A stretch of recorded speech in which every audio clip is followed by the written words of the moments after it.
Hello and welcome. Today I'll demonstrate how to convert MKV format to AVI using MiConvert's free online tool. Let's begin. Start by searching MKV to AVI converter on Google. MiConvert.com should appear as one of the top results.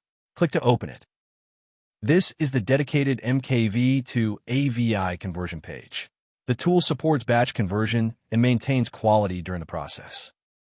To begin, click Choose File to open the file browser. Locate your MKV file, select it, and confirm by clicking Open. The file has been loaded successfully. You can verify the file name and size here. When ready, click Convert Now to proceed.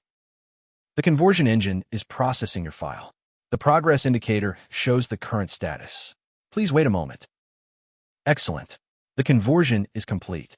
Click Download to save the resulting AVI file to your local drive.